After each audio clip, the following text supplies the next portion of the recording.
सुनाओ इधर, देख लो एक बार, याद रखना। कल लेंगे इसी का टेस्ट, कल इसी पेपर का 23 का टेस्ट लेंगे, ठीक है? तो आज समझ लो पूरे को। तो यार 23 में 6 से लेके 20 मिलियन को जो क्वेश्चन छोड़ दिए, जो 22 में आए वो छोड़ दिए हैं, जो 22 में समझा दिए थे क्वेश्चन, उन क्वेश्चनों को यहाँ पे छोड़ दिया गया है। अब पहला क्वेश्चन है जो आपका, सेनानी ना होते हुए भी चश्मे वाले को लोग कैप्टन क्यों कहते थे? देखो पहले पार्ट कौन सा, पार्ट का नाम क्या है? नेताजी का चश्मा। किसके ऊपर है? सुभाष चंद्र बोस के ऊपर। सुभाष चंद्र बोस के ऊपर है पार्ट। अब सुभाष चंद्र बोस के ऊपर से पार्ट है ये। तो इसमें हमने एक दिन भी आपको पहले समझाया था कि एक मूर्ति है, किसकी बनी है? संगमरमर की। किसकी बनी है? संगमरमर की। और उसमें मूर्ति के अंदर क्या नहीं था? चश्मा। क्या नहीं था? चश्मा नहीं था। तो उस चश्मा नहीं था, तो उस मूर्ति के ऊपर कोई व्यक्ति एक चश्मा लगाया जाता था। एक व्यक्ति क्या करता था? चश्मा लगाया जाता था। व्यक्ति सीधी बैठे, क्या लगाया? चश्मा लगाया जाता था। तो चश्मा लगा के जाता था, जो चश्मा लगा के जाता था व्यक्ति, उस व्यक्ति का लोग क्या कहते थे? व्यक्ति को किस नाम से जानते थे? चश्मे वाले को कैप्टन के नाम से। किस नाम से जानते थे? कैप्टन के नाम से। अब जो कैप्टन के नाम से था वो व्यक्ति क्या था? लंगड़ा था। पैर से क्या था? लंगड़ा भी था। दूसरी चीज क्या थी कि वह एक सैनिक नहीं था, तब भी लोग उसे कैप्टन क्यों बुलाते थे? तब भी क्यों बुलाते थे? तो ये इसका क्या है? क्वेश्चन पूछा गया है। तो अभी उसमें जो व्यक्ति जो कैप्टन था, तो कैप्टन को देखने कौन आता था? कैसे मालूम पड़ता था कैप्टन ही चश्मा लगाता था? वहां पे एक दुकानदार था। कौन था? दुकानदार। दुकानदार कौन था? पान वाला। कैसा था? मोटा और काला। मोटा और काला। तो वो क्या करता था? जो भी उस पे जो चश्मा वगैरह कुछ भी लगाता था, तो वो देखता रहता था। कौन देखता था? पान वाला। और उससे कौन पूछता था जाके? कभी। कौन पूछता था? कभी। कभी क्या जाके पूछता था? लेखक है। लेखक क्या जाके पूछता था? लेखक उस बाजार से निकल के जाता था। जब बाजार से निकल के जाता था तब वो पूछता था, भाई ये चश्मा आज किसने बदली कर दिया है? आज ये चश्मा दूसरे कभी सरकंडे का लगा रहता था, कभी किसी प्रकार का, कभी किसी प्रकार लगा रहता था। तो अभी इसमें लगेंगे कि सेनानी ना होते हुए भी चश्मे वाले को लोग कैप्टन क्यों कहते थे? तो कैप्टन इसलिए कहते थे क्योंकि सुभाष चंद्र बोस क्या किस नाम से जाने जाते थे? कैप्टन नाम से। आर्मी में थे, आजाद हिंद फौज। कौन सी फौज थी उनकी? आजाद हिंद फौज। जब आजाद हिंद फौज में थे तो इसलिए जो ये का नाम है, जो सेनानी था, जो चश्मे वाला था, तो उसको लोग प्यार से क्या बोलते थे? कैप्टन बोलते थे, क्योंकि वो उनके ऊपर चश्मा लगा के जाता था। चश्मा लगाया जाता था। तो सुभाष चंद्र बोस उसमें थे आर्मी के अंदर। कौन सी आर्मी थी उनकी? अब कैप्टन चश्मे वाले को देशभक्ति का भाव बहुत कूट कूट के भरा हुआ था। उसके अंदर क्या भरा हुआ था? कूट कूट के हुआ देश के बलिदानियों के प्रति आदर व भाव रखता था। नेताजी सुभाष चंद्र बोस के प्रति उसी हृदय से सम्मान किया। चश्मे के नेताजी की मूर्ति उसी अच्छी नहीं लगती, उसके मन में देश को प्रति उसी तरह से लगा हुआ है जो नेताजी सुभाष चंद्र बोस के मन में था। तो इसलिए लोग उसे प्यार से कैप्टन कहते हैं। अगला क्वेश्चन कौन सा है? अगला क्वेश्चन ये समझ में आ गया? ये समझ में आ गया सभी के? समझ में आ गया? आएगा नीचे। अगला क्वेश्चन है, सेनाई की दुनिया में डुमराव को क्यों याद किया जाता है? तो डुमराव कहाँ पे, कौन से प्रांत में पड़ता है डुमराव? डुमराव है क्या? डुमराव एक गांव का नाम है। किसका नाम है? गांव का। और सेनाई की दुनिया में क्यों जाना जाता है? यहाँ पे सेनाई वादक पाठ है आपका, उसमें कौन है? सेनाई कौन बजाता है? क्या नाम है? बिस्मिल्लाह खान। बिस्मिल्लाह खान। वो कहाँ का जन्म, उनका जन्म कहाँ पे हुआ था? डुमराव में। कहाँ पे हुआ था? डुमराव में। तो बिस्मिल्लाह खान का जन्म डुमराव में हुआ था, जो कि वो बिस्मिल्लाह खान है, वो इसका सेनाई वादक यंत्र होता ना, जिसे बोलते हैं लीड। उसके अंदर एक लकड़ी लगी रहती है, लंबी सी लगी रहती है, उसे बोलते हैं, लकड़ी को क्या बोलते हैं? लीड। वो लीड भी कहाँ पे पाई जाती है? डुमराव गांव है उसके आसपास ही पाई जाती है, हैं?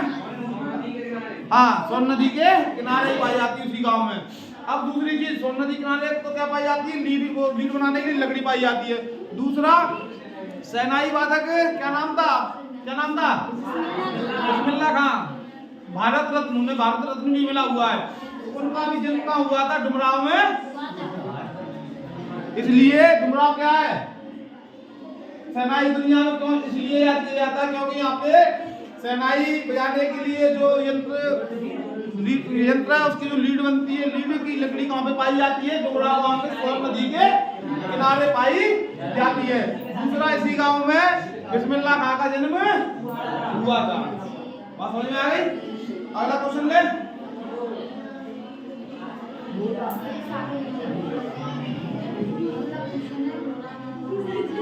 दूसरा क्वेश्चन है, भोलानाथ उसके साथियों के खेल और खेल सामग्री किस प्रकार भिन्न है?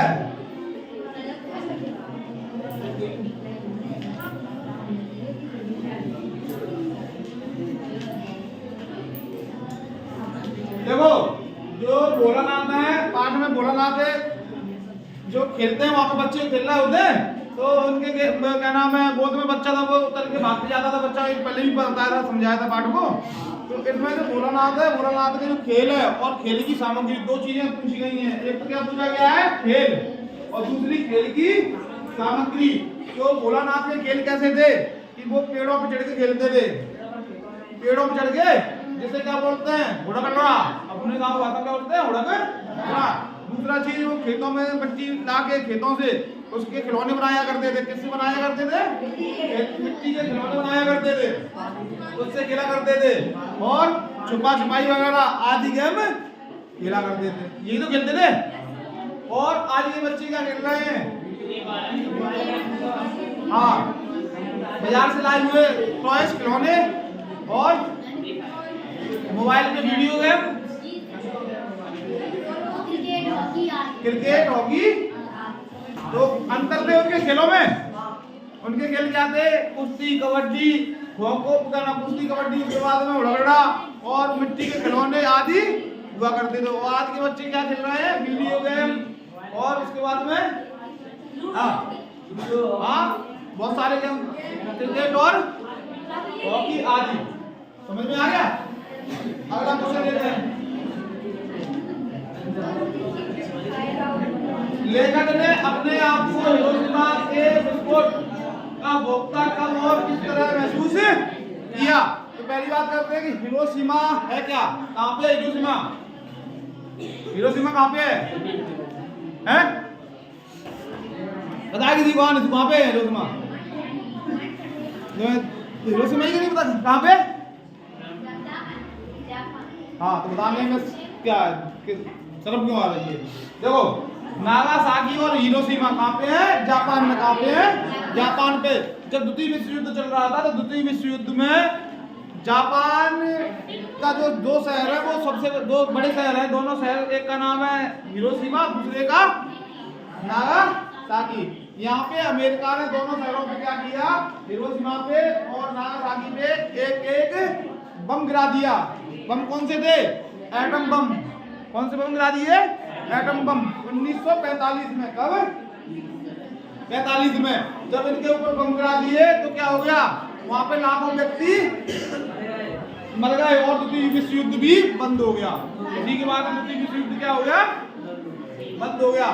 तो यहाँ पे जब लेखक गया, हिरोशिमा गया लेखक, तो लेखक ने अपने आप को महसूस किया जाके, जब बम गिरा हुआ तब व्यक्ति क्या हो गए? भाप बनकर उड़ गए होंगे। ऐसा ही तो है, व्यक्ति क्या हो गए? भाप बनकर उड़ गए होंगे। और वहां की जमीन जो मिट्टी अगर उठा ले तो क्या हो जाएगा? मिट्टी उठाने से अनेकों प्रकार की बीमारियां उन्हें लग जाएंगी, सिर्फ मिट्टी को छू लेने से। तो इसलिए जो लेखक है, लेखक ने अपने आप को क्या बताया कि जब वहां पे लेखक गया तो उसने महसूस किया कि जैसे वो आज भी वहां पे बम अभी अभी गिराया जा रहा हो। इस प्रकार से लेखक ने क्या किया? महसूस किया। अब लिखने के लिए जब आप लिखेंगे थे,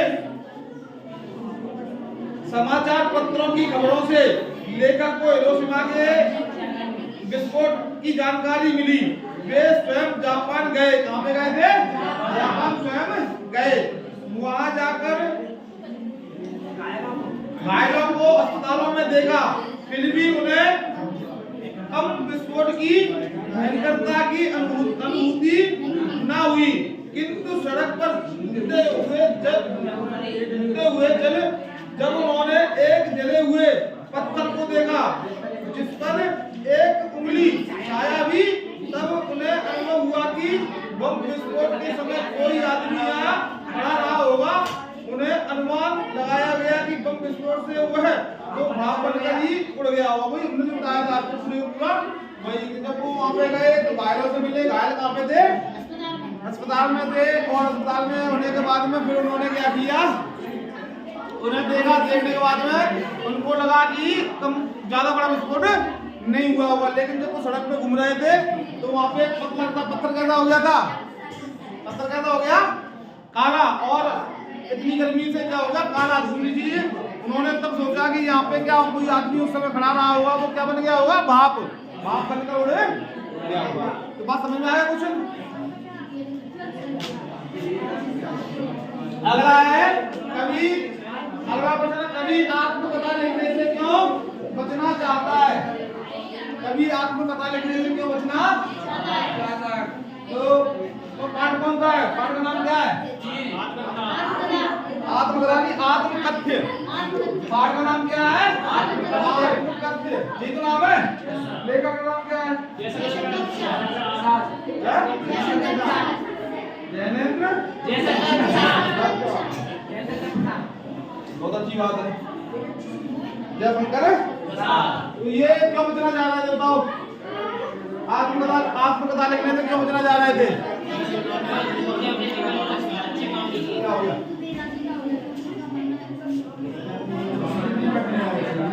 हाँ, क्या बचना चाह रहे थे तब?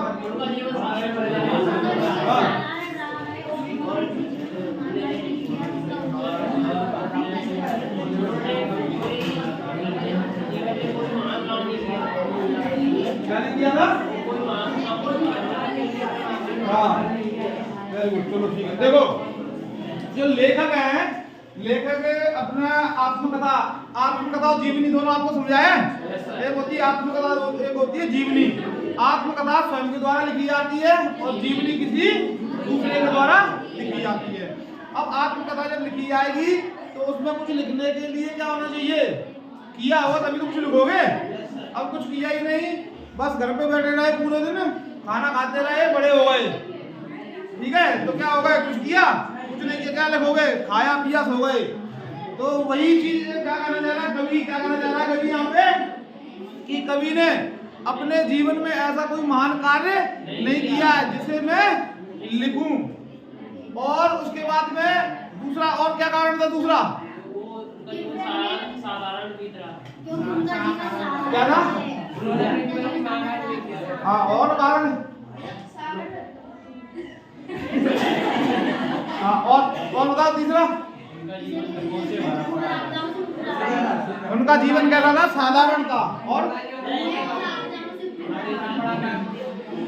हाँ, तो कुल मिला के बात क्या हुई? कवि का जीवन क्या था? साधारण था, दुखों में बीता हुआ था। उन्होंने कोई कभी महान कार्य नहीं किया, इसलिए वे आत्मकथा नहीं लिखना चाह रहे थे। पाठ का नाम है आत्मकथ्य। बात समझ आ गया? दो पाठ है इसमें।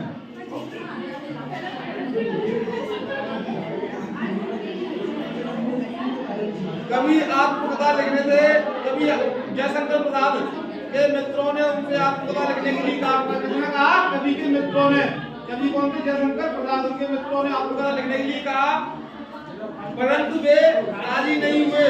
उनके अनुसार उनका जीवन साधारण रहा है, उन्होंने कोई महान कार्य नहीं किया। कोई हमने तो आपको बताया जीवन कैसा था? साधारण था, कोई भी उन्होंने महान कार्य नहीं किया है। अब जो अगला पार्ट है आपका, तो अगला है कविता।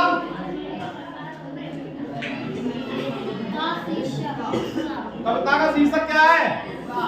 उत्साह क्यों रखा गया है? उत्साह है? उत्साह क्यों रखा गया बताओ?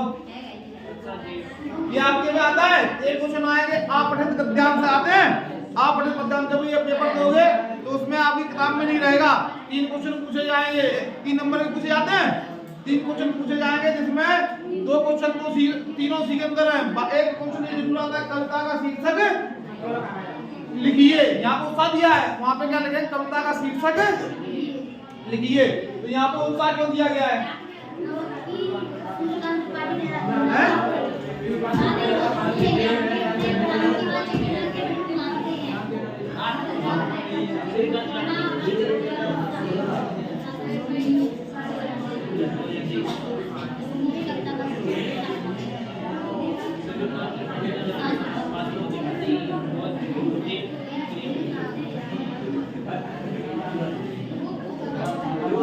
देखो उत्साह लेखा कौन है?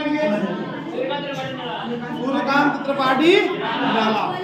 सूर्यकांत त्रिपाठी निराला ने उत्साह इसलिए पाठ का नाम रखा है, इसका शीर्षक उत्साह इसलिए रखा है कि जब भी कोई कार्य किया जाएगा तो कार्य जब भी करेंगे तो कार्य करने के लिए सबसे पहले क्या होना चाहिए? क्या होना चाहिए? उत्साह। क्या होना चाहिए? अब मान लो कि आप 10वीं का पेपर आ गए और मेरी तरह पेपर आ गया, मुझे यार पेपर दे चलो जा रहा तो रहे हैं, चलो जा रहा है, दे गए पहुंच गए, अरे यार मैं नहीं भूल गए, प्रेस मत घर की रखो जाएगा है, चलो अब तो कल ही पढ़ेंगे। तो वो कहा होता है कोई उत्साह नहीं है उसके अंदर। और वही अगर पेपर तो आ रही है तो अपने समय पे ही आएंगे, पेपर तो अपने समय पे आ रहा है। अब मान लो पेपर दे रहे तो जाना ही है, लेकिन उसी को क्या किया जाए? उत्साह के साथ में क्या किया जाए? उत्साह के साथ में दिया जाए। तो जो काम आप कर रहे थे, जिस काम को करने में कष्ट हो रहा था, उसी काम में क्या आएगा? आनंद। क्या आने लगेगा? आनंद। कब आने लगेगा? जब उत्साह आपके पास में, अगर मन में उत्साह ही नहीं है तो क्या हुआ? हर एक काम क्या लगेगा? बोझ। हर काम क्या बन जाएगा? तो इसलिए सूर्यकांत त्रिपाठी निराला ने कहा है कि जब तक मन में उत्साह नहीं है कोई भी कार्य आप करोगे वो कार्य संभव नहीं होगा। कार्य को सही तरीके से करने के लिए मन में उत्साह का होना अति आवश्यक।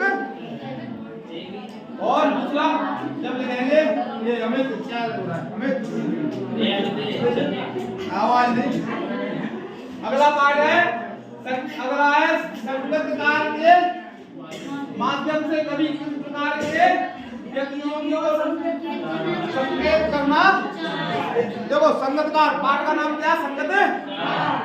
जितना पूछता हूँ उतना अंदर लोग आगे बीच में नहीं। हाँ क्यों हंस रहे हो? पाठ का नाम क्या है? संगतकार। अब देखो जो संगतकार है तो यहाँ पे संगतकार का दिया गया है कि एक गायक कौन होता है? गायक। जब गायक गाना गा रहा होता है तो उसके जो अन्य साथी हैं, कोई ढोलक बजा रहा है, कोई मजीरा बजा रहा है, कोई कुछ कर रहा होता है, 5-6 साथी होते हैं, सबकी लय और ताल कैसी होनी चाहिए? एक जैसी होनी चाहिए। मान लो गायक गाना गा रहा है और ढोलक वाला ढोलक उसी लय में तो बजाएगा जिस लय में वो गाना गा रहा है। अगर उससे भटक जाएगा तब क्या हुआ? उसका गाना बेकार हो गया कि नहीं हो गया? तो जब भी संगीतकार संगीत को गा रहा है तो उसके साथ में जो उसके संगतकार जो साथी है, साथियों को क्या बोलेंगे? साथियों को क्या बोलेंगे? जो गायक है उसके साथियों को क्या बोलेंगे? संगतकार। अब वो क्या करते हैं? गायक जो साथी है जब भी संगीतकार है वो गा रहा होता है और अपनी लाइन से भटक जाए, अपनी लाइन से क्या हो जाए? भटक जाए, तो जितने भी उसके सहयोगी हैं क्या करते हैं? उसे वापस ले आते हैं। वापस कहाँ पे ले आते हैं? उसी लय और ताल पे, उसी लय और ताल पे। तो यहाँ पे क्या हुआ? संगीतकार किसके हैं? संगीतकार के। संगीतकार साथी किसके हैं? संगीतकार के। और कभी क्या कहना चाह रहा है? कभी किसके कहना चाह रहा है? कभी इसका उदाहरण आम व्यक्ति से देना चाह रहा है। कभी कहना चाह रहा है कि व्यक्तियों के जो व्यक्ति के आप सभी के जो व्यक्ति है उनके मित्र कैसे होने चाहिए? ऐसे होने चाहिए जब भी आप किसी गलत मार्ग पे चले जाओ तो आपको गलत मार्ग से वापस कहाँ पे ले आए? सदमार्ग पे, सही दिशा में। मान लो कि अभी आपका समय किसका है? पढ़ाई करने का है, और पढ़ाई की जगह आप क्या करने लगो? खेलने लगो। पूरे दिन क्रिकेट खेलो या फिर पूरे दिन खेलते रहो, तो क्या हो? आपके मित्र ऐसे हो कि नहीं चलो खेलना बंद करते हैं, अभी पढ़ाई करते हैं। तो आपको गलत दिशा से सही दिशा में ले आए, क्या कहलाएंगे? संगतकार। बात समझ में आ गया? क्या हो गया यहाँ देख लो। हाँ बता के बाद का क्या पढ़ा समझाया आपको? हाँ बता क्या समझाया? हाँ समझा और बातें ये हो गया। अब देखो हम आते हैं ओटी, किसमें आते हैं? ओटी पे। इसके आगे भी क्वेश्चन है इसमें। अब आगे ये हमने उस दिन बता दिया था खंड काव्य, रस काव्य और ये तो बता दिया था, ठीक है। अच्छा अभी आ जाओ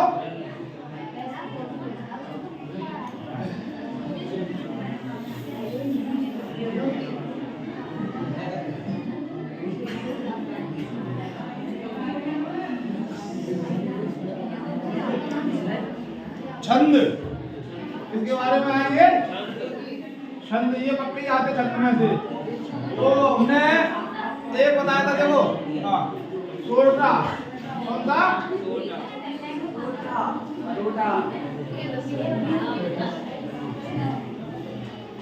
दूसरा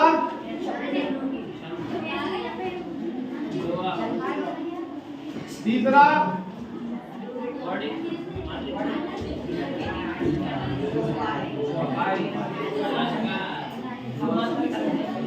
है। अब पहले लेते हैं हम सोटा संधि को। किसे लेते हैं? क्या है परिभाषा? सोटा संधि की परिभाषा क्या है? परिभाषा क्या है? हाँ क्या परिभाषा है? सोटा संधि की परिभाषा है क्या?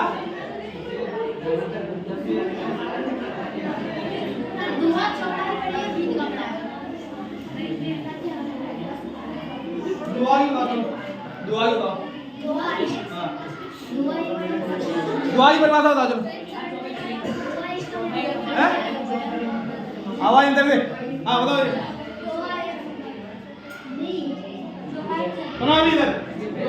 छोटा शब्द इसका उल्टा होता है, इसका उल्टा होता है दोए का।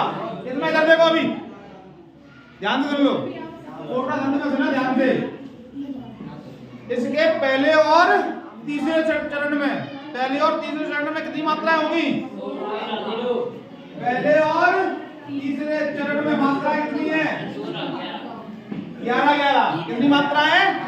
11 प्लस 11। और दूसरे और चौथे चरण में कितनी होगी? 13 प्लस 13। अंत में क्या होगा? अंत में क्या होगा? लघु। अंत में क्या होगा? लघु। क्या कहलाएगा? छोटा शब्द क्या कहलाएगा? अगर इसी को उल्टा कर दें दुआ शब्द में, दुआ शब्द में क्या होगी परिभाषा? कितनी? इसका उल्टा कर दो, इसका उल्टा कर दो, यहाँ पे कर दो। पहले तीसरे में कितनी हो जाएंगी? 13 प्लस इसमें 11 थी, इसमें कितनी हो गई? अब दूसरे और चौथे में इसमें अंत में लघु है, क्या हो जाएगा? अरे यहाँ पे क्या हो जाएगा? लघु की जगह गुरु। क्या हो जाएगा? बात समझ में आ गई? जैसे ये लिखा हुआ है कि लिखा हुआ है तुम्हारे में? लिखा हुआ है? लिखा हुआ है क्या? लिख रखा है का? यही सुना ध्यान से, दोबारा नहीं सुना, एक बार देख लो। छोटा छंद है, सुन ले अभी। ये क्या है? बड़ी की देख लेते हैं क्या है। अच्छा इसमें कुछ गलत जवाब दिया है। अभी नहीं बड़ा, आली बड़ा है ना इसमें।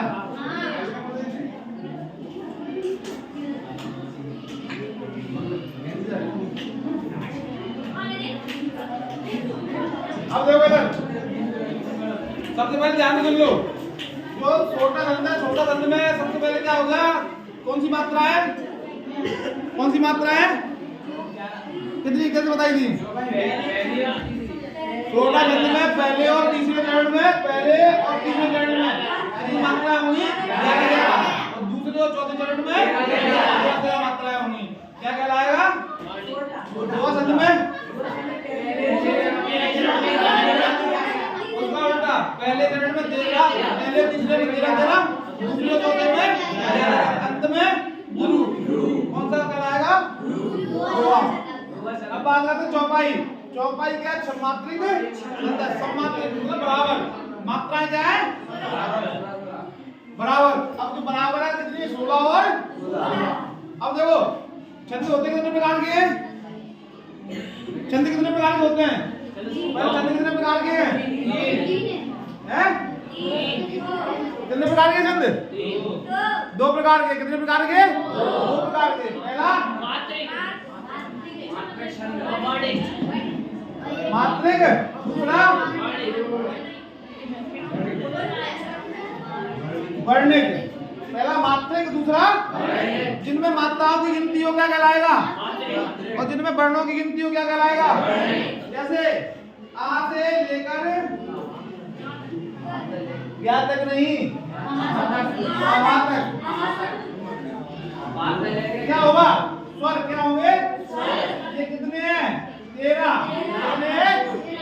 कितने हैं? और आ से लेकर या तक क्या है? ये व्यंजन।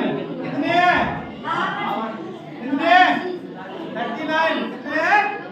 39। अब मर जाओ, खोपड़ा फट जाओ तारा। तो का से लेकर ज्यादा कितने हैं? 39। कितने हैं? तो पहले होगा स्वर, दूसरे व्यंजन। अब जो स्वर है वो स्वर किससे लिखे जाएंगे? मात्राओं से। जैसे मान लेते हैं कि देखो छोटे आ की मात्रा, बड़े आ की मात्रा, मात्राओं से लिखे जाते हैं। जैसे उदाहरण के लिए का है, का में कौन सा स्वर है? का को अलग करेंगे तो का प्लस निकले क्या आया? आ गया। कहां से? बड़े आ से आ गया। आ गया। तो जब हम इसकी गिनती करेंगे, इसकी मात्रा की, तो कौन सा छंद हो जाएगा? मात्रिक छंद। कौन सा हो जाएगा? जब हम वर्णों की गिनती करेंगे तो कौन सा छंद हो जाएगा? बात समझ में आ गई? जब हम इनकी वर्णों की गिनती करेंगे तो कौन सा होगा? मात्राओं की करेंगे तो कौन सा होगा? अब यहाँ पे तो ये लिखा हुआ है। अब हम इसमें गिनती करेंगे किसकी? मात्राओं की। गिनती करेंगे मात्राओं की। तो ये कौन सा छंद हो गया? मात्रिक। मात्रिक में कौन सा छंद है? चौपाई छंद। कौन सा है? चौपाई छंद। जैसे देख रहे हैं अभी लिखने के लिए जब एक सीधा रट्टा खींचेंगे क्या कहेगा? क्या कहलाएगा? ये लघु। क्या कहलाएगा? लघु। जैसे माँ पे कोई मात्रा है? ला पे, तीनों पे,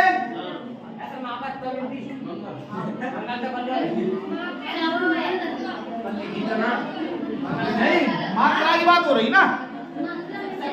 मात्रा देखो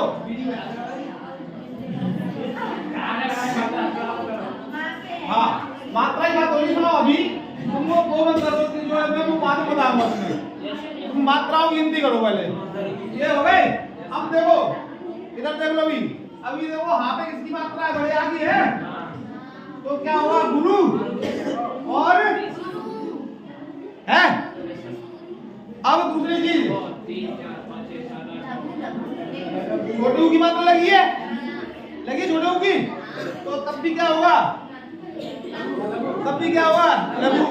जहाँ पे छोटी मात्रा होगी है, जहाँ पे छोटी मात्रा होगी तो सभी किससे लेके जाएंगे? जहाँ पे बड़ी मात्रा होगी किससे लेके जाएंगे? हाँ डाउट क्या है? क्या बोल रहे हैं? अरे रुक जा, वो कर देंगे, बाद में करेंगे, अभी नहीं करेंगे। तो समझ लो पहले, जब हम कराएंगे तो तुम बता देंगे। तुम कह रहे हो उसके बाद में करेंगे तो बताएंगे। फिर देखो दशरथ चारों छोटे हैं, कोई मात्रा तो नहीं बड़ी, तो क्या हो गया? तीनों लघु। अब देखो प्यारी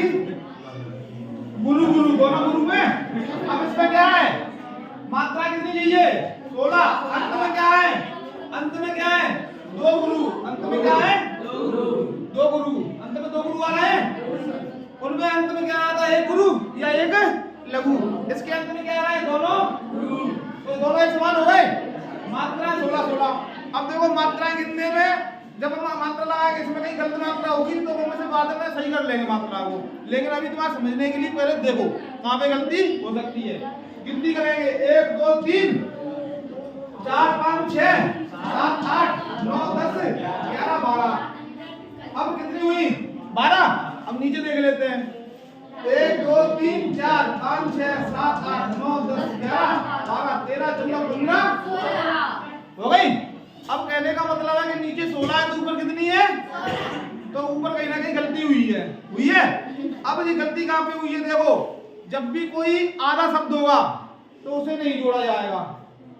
जैसे मान लेते हैं द्वार का, जैसे द्वारा लिखा है द्वारा, तो इसमें ये शब्द क्या है? तो इसे ना लघु में गिनेंगे ना गुरु में गिनेंगे। अब लेकिन आपने देखा होगा जब मैं लिखा था आ, तो एक ये आ की अगर बिंदी आ जाए ये वाली, तो ये क्या है? मात्रा है। इसी प्रकार से अगर बिंदी आ जाए अंकी बिंदी मात्रा होती है कि नहीं है? ये दो मात्राएं अलग है, अंग और आहा। इसीलिए जब भी हम इसे लिखेंगे तो क्या लिखते हैं? 11 + 2। इन्हें बोलते हैं अनुनासिक स्वर। कौन से स्वर है ये नाक के स्वर बोले जाते हैं, इसलिए कौन से स्वर हो गए? अनुनासिक स्वर। तो इनको जब भी हम गिनती करेंगे तो किसमें करेंगे? गुरु में। किसमें गिनती करेंगे? गुरु में गिनती करेंगे। बात समझ में आ गई? इसकी गिनती छोड़ देते हैं। क्यों छोड़ देते हो? क्योंकि तुम्हें लगता है ये मात्रा है नहीं। दूसरी चीज कि जब से वो ये दोनों मिलके कितने हुए? 52। कितने हुए? 52 हुए। तो जब इन्हें लिखते हैं, इन्हें भी इसी तरीके से लिखते हैं, जैसे ये 11 + 2 लिखे, इसमें लिखते हैं अलग अलग। वो बाद में बताएंगे, जब उसमें व्यंजन बताएंगे तब बताएंगे, इसमें नहीं बताएंगे। अब देखो ऊपर सही करते चल गए, करे सही चल गए तो गलती कहाँ पे हुई? या तो इसमें गलती है, इसमें गलती है। बाकी तो मात्रा हमने सही लगा दी थी। तो देखो मंगल के ऊपर एक बिंदी रखी हुई है, माँ के ऊपर रखी हुई है, तो क्या हो जाएगा? हो गया। फिर देखो यहाँ भी रखी हुई है, क्या हो जाएगा? हो गया। अब गिनती करके दोबारा फिर देख लेते हैं। 2 3 4 5 6 7 8 9 10 11 12 13 14। अब कहाँ पे है?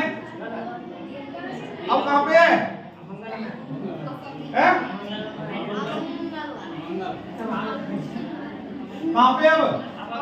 अमंगल पे लगा दिया गुरु।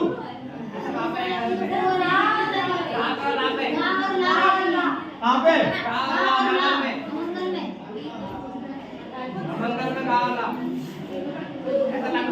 खड़े हो बता बात।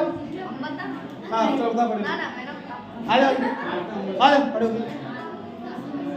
बताओ कहाँ पे?